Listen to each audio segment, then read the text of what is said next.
kasih moderator dan rekan berpikir kami dari tim kontra. Perkenalkan kembali, nama saya Muhammad Ilham Saputra. Kami dari tim pro mendukung mosi bahwa pemerintahan dalam Islam yang berdasarkan syariat Islam merupakan sistem pemerintahan terbaik untuk mewujudkan keadilan dan kesejahteraan masyarakat. Hal ini didasari pada 5 argumen utama. Yang pertama adalah pemerintahan dalam Islam atau al-hukumah merupakan lembaga yang menjalankan urusan pemerintahan atau urusan masyarakat berdasarkan pada syariat Allah. Nah, para ulama yang pertama seperti Ibnu Taimiyah ini menegaskan bahwa mengurus urusan manusia melalui kepemimpinan merupakan salah satu kewajiban terbesar dalam agama, karena kehidupan masyarakat tidak akan berjalan tanpa adanya pemimpin. Kemudian Umar bin Khattab juga menyatakan bahwa tidak ada jemaah tanpa pemimpin dan tidak ada kepemimpinan tanpa ketaatan. Hal ini menunjukkan bahwa pemerintahan dalam Islam memiliki fungsi penting untuk menjaga ketertiban, keadilan, dan kemaslahatan masyarakat. Argumen yang kedua adalah pemerintahan dalam Islam ini memiliki unsur-unsur negara yang lengkap. Nah, dalam hal ini itu dijelaskan bahwa ada unsur-unsur negara dalam Islam meliputi akidah dan syariah sebagai dasar hukum, rakyat atau penduduk, wilayah atau daerah, kekuasaan atau pemerintahan, serta perlakuan dari negara lain. Keberadaan unsur-unsur tersebut menunjukkan bahwa konsep pemerintahan dalam Islam tidak hanya bersifat spiritual, tetapi juga memiliki landasan politik dan administratif yang jelas. Dengan adanya syariah sebagai pedoman, rakyat mendapatkan kepastian hukum dan keadilan dalam kehidupan bernegara. Argumen yang ketiga adalah sistem pemerintahan Islam memiliki pembagian kekuasaan yang terstruktur. Dalam materi dijelaskan adanya kekuasaan legislatif yang bertugas untuk menetapkan hukum berdasarkan aturan, sunnah, ijma, dan juga ijtihad. Selain itu terdapat kekuasaan eksekutif yang dijalankan oleh khalifah atau pemimpin negara beserta para menteri dan pejabat pemerintahan. Kemudian terdapat kekuasaan yudikatif yang menjalankan fungsi peradilan secara independen. Pembagian kekuasaan ini menunjukkan bahwa pemerintahan Islam memiliki sistem check and balances yang bertujuan menjaga keadilan dan mencegah penyalahgunaan kekuasaan. Argumen keempat adalah kita dapat melihat melalui sejarah, karena sejarah menunjukkan bahwa sistem pemerintahan Islam ini berhasil diterapkan sejak masa Rasulullah SAW melalui Baiat Aqobah dan juga Piagam Madinah. Piagam Madinah ini menjadi dasar konstitusi negara yang mengatur kehidupan dan hubungan antara berbagai kelompok masyarakat, termasuk Muslim dan juga non-Muslim. Di dalamnya terdapat prinsip kebebasan beragama, kerjasama sosial, perlindungan hak warga negara, dan penyelesaian sengketa secara adil. Oleh karena itu, sistem pemerintahan Islam terbukti mampu menciptakan kehidupan masyarakat yang harmonis dan berkeadilan.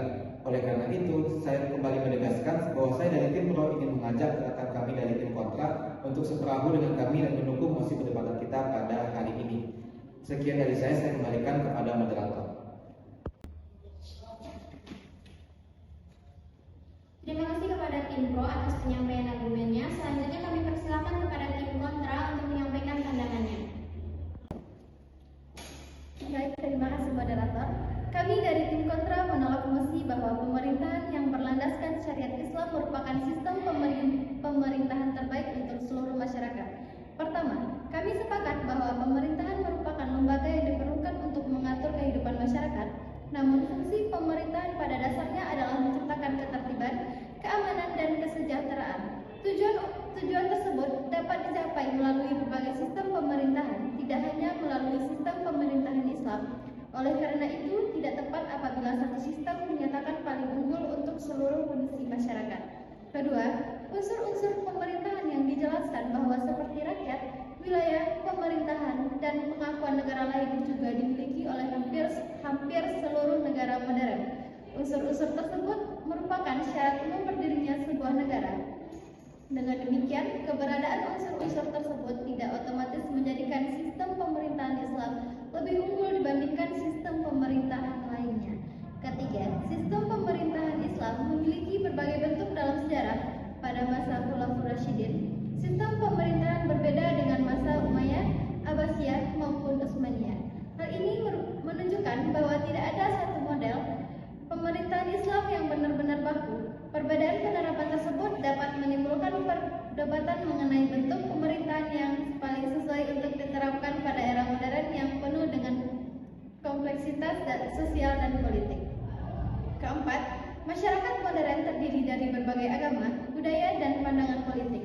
Oleh karena itu, sistem pemerintahan yang bersifat terbuka dan netral dinilai lebih mampu menjamin kesetaraan seluruh warga negara. Keadilan dan kesejahteraan dapat diwujudkan melalui konstitusi yang kuat, kekuatan umum, perlindungan hak asasi manusia, dan pemerintahan yang dapat bertanggung jawab, tanpa harus bergantung pada satu sistem keagamaan tertentu. Sekian yang dapat saya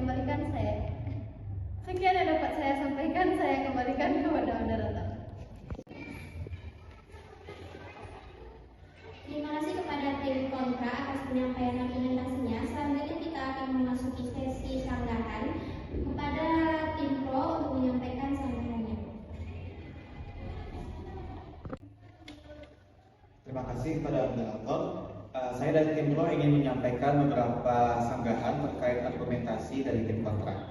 Yang pertama adalah tim kontra tadi menyatakan bahwa terdapat banyak model pemerintahan Islam, sehingga tidak ada bentuk yang baku. Menurut kami, perbedaan praktik tidak menghilangkan prinsip dasarnya. Semua pemerintahan Islam tetap berlandaskan Al-Quran, Sunnah, keadilan, musyawarah, dan kemaslahatan umat. Sama halnya dengan demokrasi yang memiliki berbagai bentuk di setiap negara, tetapi tetap disebut sebagai demokrasi. Nah, yang kedua adalah tadi tim kontra menyatakan bahwa masyarakat modern itu sangat plural.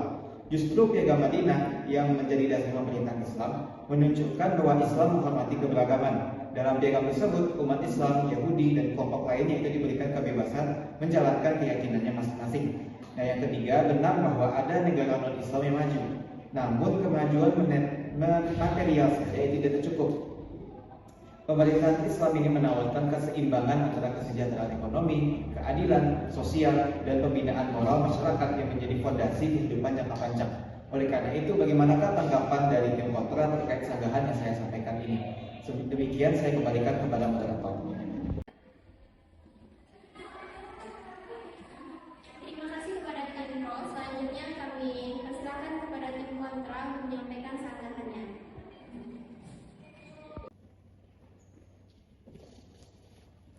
Terima kasih kepada moderator.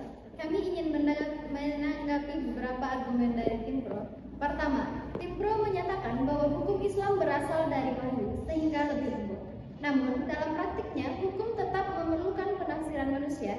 Karena itu, perbedaan interpretasi tetap tidak dapat dihindari dan dapat menimbulkan perbedaan mengenai penerapan hukumnya. Kedua, tim pro menggunakan Piagam Madinah sebagai contoh keberhasilan pemerintahan Islam. Kami tidak menolak fakta sejarah tersebut, tetapi perlu dipahami bahwa kondisi masyarakat abad ke-7 berbeda dengan masyarakat global saat ini yang jauh lebih